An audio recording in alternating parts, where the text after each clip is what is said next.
Buenos días. Durante esta ponencia vamos a ofrecer un panorama general de lo que es la conservación y restauración de abanicos plegables de papel. La ponencia está estructurada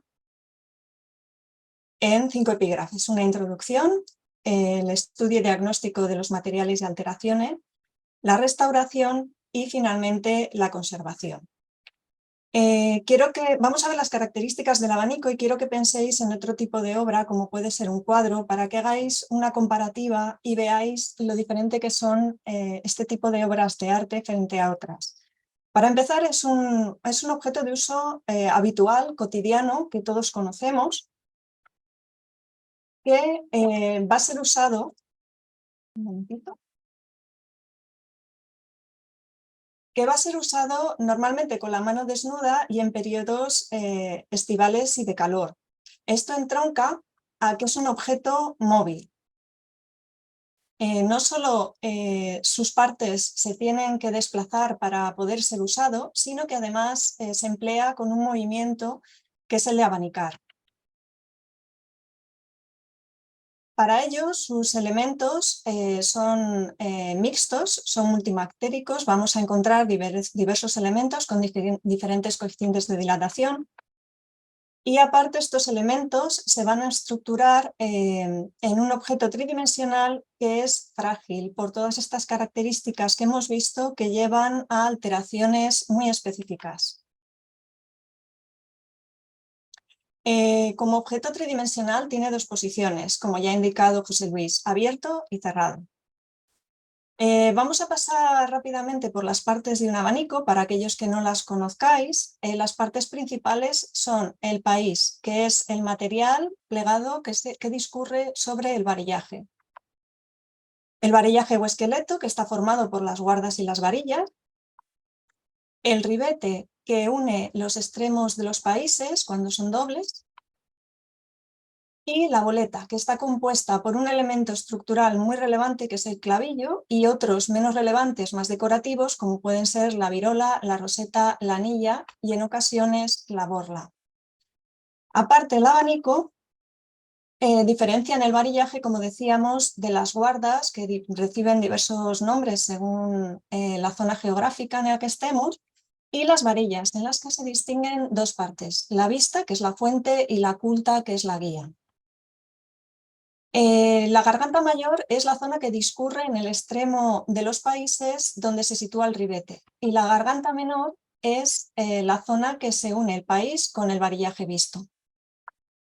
Aquí tenéis más terminología aplicada a la hora de describir tanto una guarda como una varilla. Y a la derecha un detalle de lo que es la boleta, donde vemos claramente cómo el clavillo ejerce un elemento estructural de unión entre todas las varillas, y el resto de elementos son decorativos. A la hora de estudiar y diagnosticar un abanico, los estudios de visu u organolépticos son la herramienta más sencilla y básica que tenemos los restauradores. Puede ser la observación directa con aumentos, el registro mediante fotografía normal o macro o micro, y con luz visible, rasante o transmitida. Pero en el instituto tenemos la suerte de contar con otro tipo de técnicas analíticas más avanzadas que lleva a cabo el área de investigación y formación.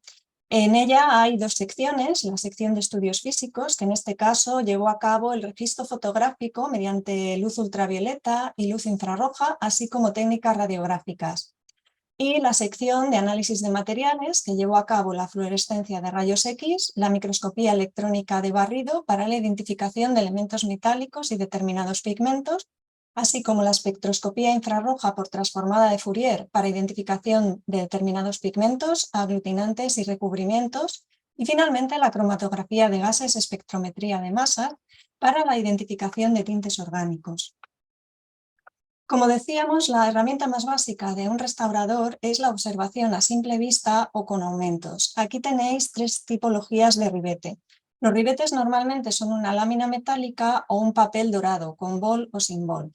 El restaurador puede observar no solo las características de los materiales, sino también los posibles deterioros que presente. A la derecha tenéis un detalle aumentado de un ribete que se ha fragmentado, mostrando que no es el ribete original, que previamente había otro. También encontramos técnicas decorativas con tintas metálicas, bien aplicadas manualmente o con técnicas de estampación, así como láminas metálicas aplicadas con aglutinante. Y podemos ver el estado de conservación en el que se encuentran e identificar las distintas técnicas. También se emplea lámina metálica en la decoración del varillaje, también tintas y en el caso de los abanicos orientales lacados, polvo de oro amalgamado con la propia laca. Otro elemento metálico, como decíamos, y muy relevante en la conservación de un abanico es el clavillo. Aquí tenéis tres tipos de clavillos. A la izquierda arriba tenéis uno muy sencillo que ha sido remachado sobre una virola del mismo metal. Abajo podéis ver cómo el clavillo ha sido adornado con una roseta que lleva incrustada una pasta vitria roja. Y a la derecha también otra roseta con pasta vitria verde, mejor elaborada, y también con un anillo. Se puede observar las técnicas pictóricas, que pueden ser bien técnicas pictóricas manuales o estampadas o mixtas. Se pueden identificar y también determinar los deterioros que puedan presentar.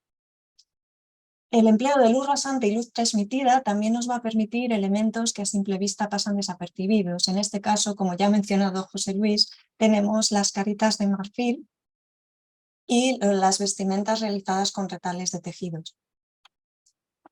La luz ultravioleta nos va a aportar información sobre retoques, aunque en este caso únicamente diferencia la técnica cromolitográfica de la técnica pictórica aplicada a mano, que tiene mayor fluorescencia.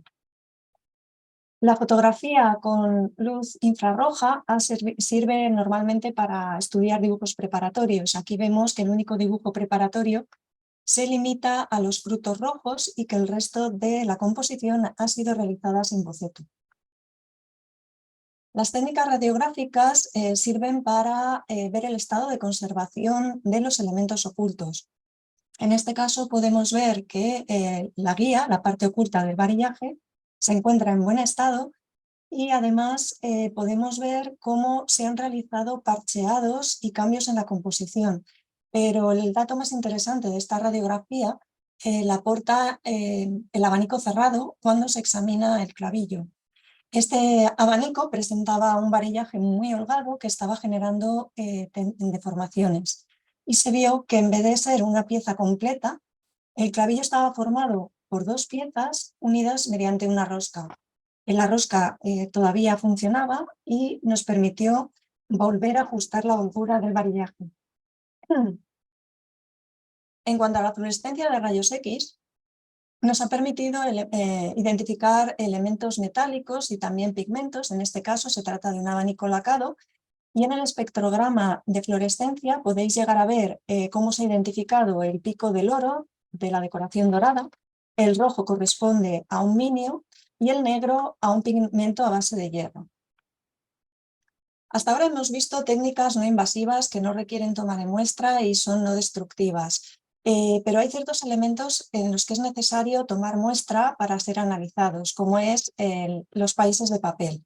Se han analizado países de papel de abanicos occidentales y orientales y en ambos casos ha dado como resultado que se emplean fibras liberianas de distinto origen, por supuesto. En Occidente la mayoritaria es cáñamo-lino y presenta también células asociadas. Esto nos indica que estos papeles no provenían de textiles, no eran papel de trapos, sino que provenían directamente de la planta. Igualmente en los abanicos orientales, aquí la fibra mayoritaria era morera del papel, conocida como Brusinetta papyrifera, y presenta también mezcla de fibras, bien bambú o paja del arroz. Es las fibras que se han encontrado mezcladas con la morera, que tiene una composición mayoritaria. Esto también nos indica que procede de la planta. También se han aprovechado zonas desprendidas o zonas deterioradas para analizar otros elementos, como es el caso del ribete, que ha sido analizado mediante microscopía electrónica de barrido y ha dado en composición dos láminas metálicas, una de plata y otra de cobre. En cuanto a la espectroscopía infrarroja por transformada de Fourier, también en este caso ha requerido muestra y nos ha servido para identificar lo que son determinados pigmentos, aglutinantes y recubrimientos. ¿Qué alteraciones vamos a encontrar en los abanicos? Se puede establecer una diferenciación formal entre alteraciones de origen intrínseco y extrínsecas. Por supuesto, están relacionadas y, aunque se hace esta división, no pueden ser tratadas de forma independiente. Las alteraciones intrínsecas hacen referencia a la naturaleza de los materiales, a los elementos constitutivos y cómo se estructuran, mientras que las extrínsecas están de forma general relacionadas con el ambiente que rodea la obra. Una de las alteraciones que más frecuente es en los países, en los abanicos plegables de papel, es el deterioro de los pliegues, que presentan exfoliaciones, luego progresan a grietas, a desgarros y finalmente escisiones. Es frecuente encontrar varillajes que han perdido por completo el país y de hecho es habitual que se reutilicen con otros países que no son los originales. Al ser un objeto que se abre y cierra, vamos a encontrar también roces y exfoliaciones del soporte y la técnica pictórica. Igualmente, las tintas empleadas en la decoración pueden sufrir deterioro por su propia naturaleza o, en este caso, por condiciones ambientales inadecuadas que han causado la corrosión de la tinta a la izquierda, que era una tinta plateada, y a la derecha también una tinta a base de plata que se ha transformado y presenta un irisado. En el caso de las técnicas pictóricas manuales, van a presentar microcraquelados que van a progresar a grietas mayores y finalmente a pérdidas. Cuanto más gruesa es la capa y peor son las condiciones ambientales, mayor será el deterioro que presente la capa pictórica. Igualmente encontramos fragmentaciones en el varillaje. Arriba tenéis señalado con la flecha una fragmentación antigua que en su día fue reparada con un refuerzo de hueso. Abajo tenéis una nueva fragmentación que, si la observamos de cerca, se produce en el mismo lugar que la anterior, es decir, en la escisión realizada por el esgrafiado en forma de ajedrezado. El resto de las varillas son más finas, pero al no presentar esta decoración se encuentran en buen estado. Sin embargo, las guardas con este tipo de esgrafiado han debilitado el soporte y ha terminado por quebrar.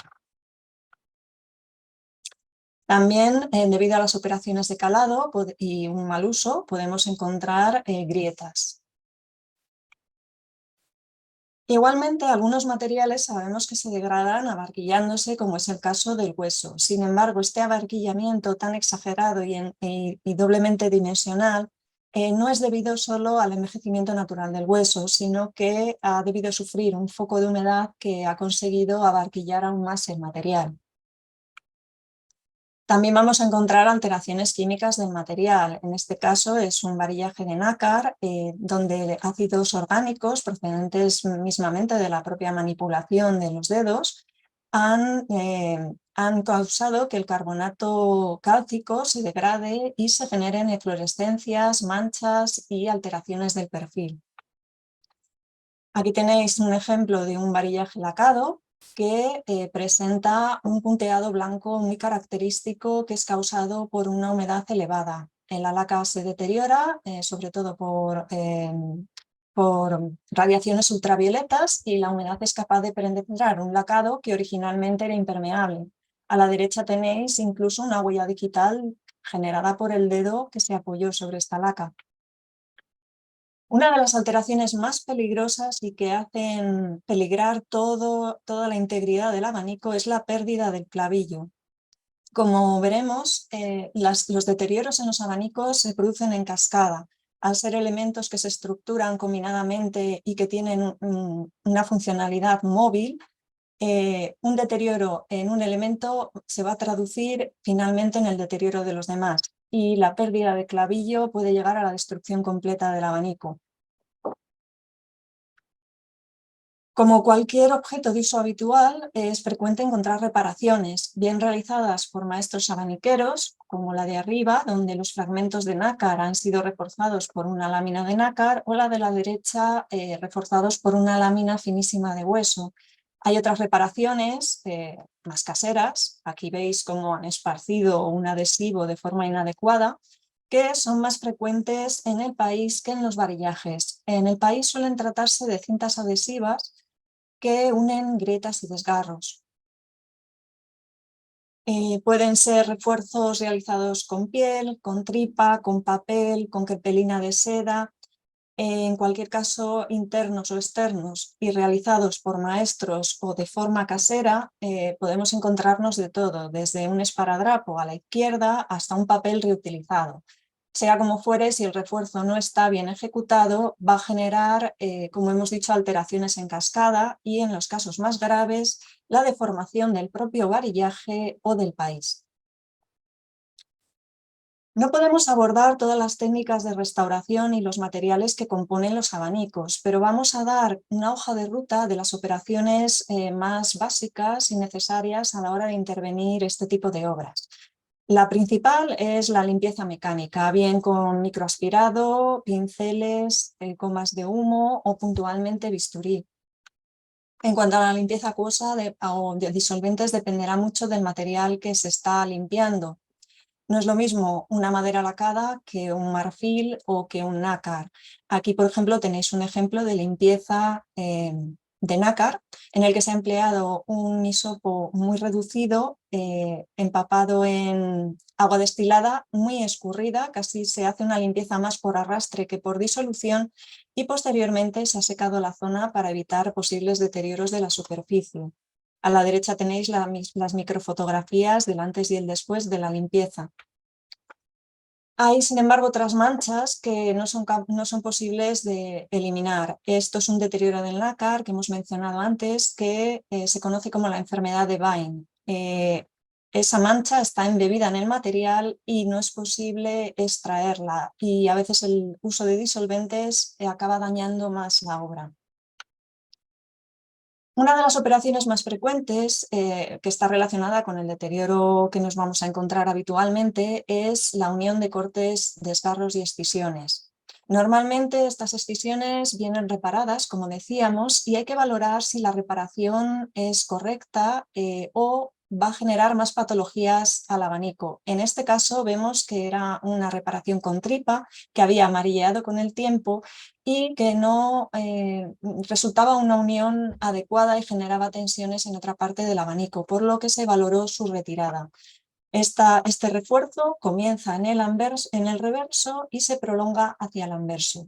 Una vez retirado, vemos cómo unía una escisión completa de los dos países, y la técnica de unión es preferible siempre en injertos internos, lo que supone la separación de las dos caras de los países, cosa que a veces es bastante complicada. El injerto se prefieren lo que son papeles flexibles de fibra larga y de poco gramaje, que no aporten apenas grosor, pero sí resistencia. Sobre el adhesivo empleado se prefieren aquellos adhesivos que aporten la mínima humedad y que no tengan mucha fuerza adhesiva, porque si no van a generar tensiones. En este sentido, se han preferido los adhesivos semisintéticos de la celulosa en soluciones alcohólicas.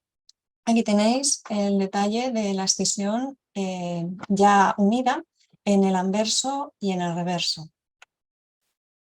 Si el abanico está muy deteriorado, se aconseja consolidaciones previas mediante refuerzos temporales que aseguren que la obra puede ser manipulada durante la intervención sin mayor deterioro. Se han preferido desmontajes parciales frente a totales, ya que si durante la intervención hay un cambio dimensional de los países, luego no van a casar, y esto es muy importante, sobre todo en el caso de las pieles que se emplean conjugadas con un país de papel, un país de piel. Se puede proteger el abanico mientras no se esté interviniendo esa zona, y generalmente se va de deterioros mayores a menores. Para la reintegración del soporte, que también es frecuente tener zonas perdidas, se usan los mismos materiales ya mencionados que para los refuerzos, con una salvedad. Y es que tenemos dos caras polícromas, y si vamos a reintegrar es necesario prevenir que la técnica trasvase de una capa a otra. Se han hecho pruebas con distintos aprestos y el más seguro ha resultado ser gelatina en una baja proporción en agua, y con un poco de alumbre que la impermeabilice y así se puedan usar sin peligro técnicas al agua.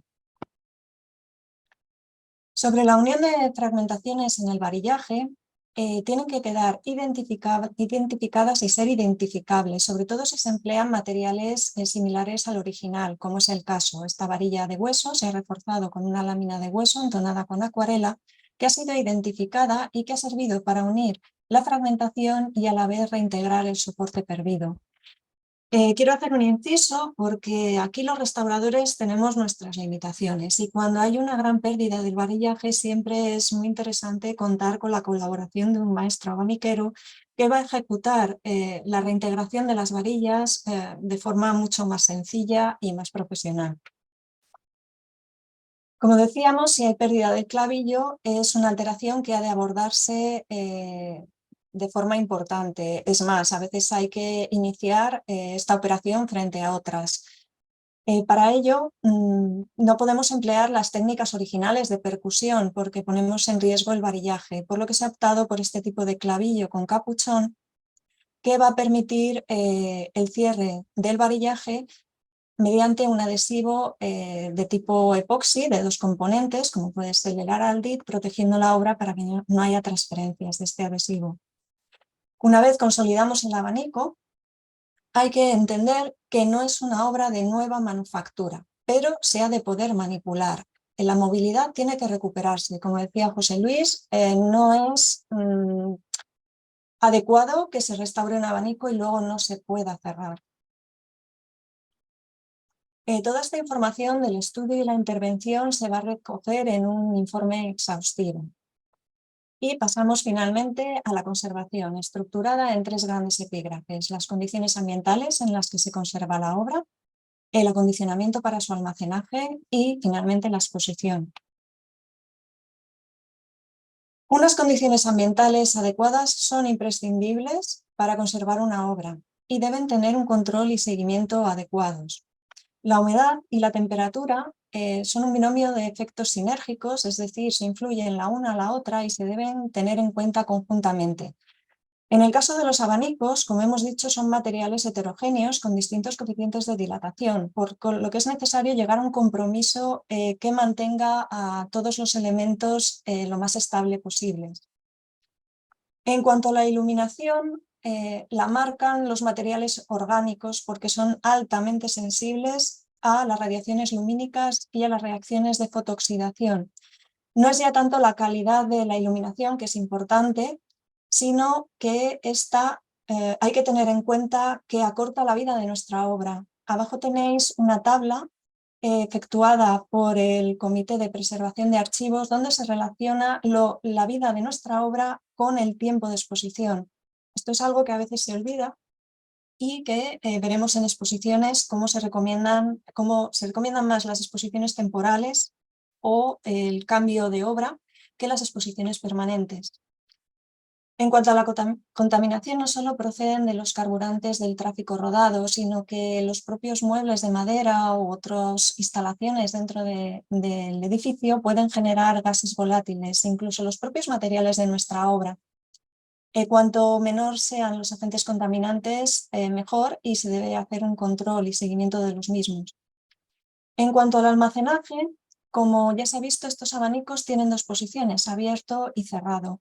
Cada elección tiene sus pros y sus contras, pero siempre van a dar problemas en el caso de que las condiciones ambientales no sean las adecuadas.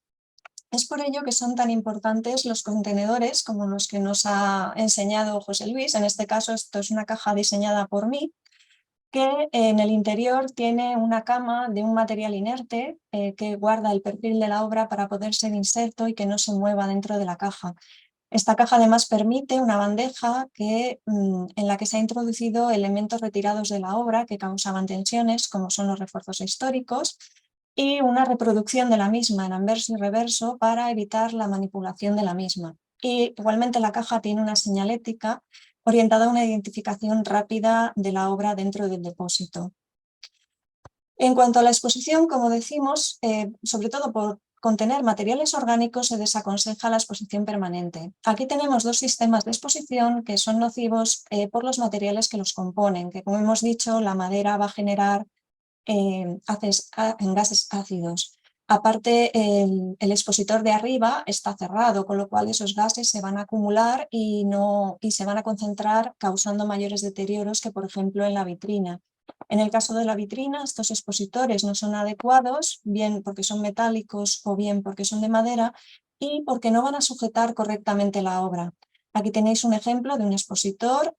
No digo que uséis siempre este expositor, sino que debe reunir unas calidades de ser un material inerte, no alterar la obra y hacer una sujeción correcta, porque muchos varillajes son realmente pesados. Muchas gracias por vuestra atención.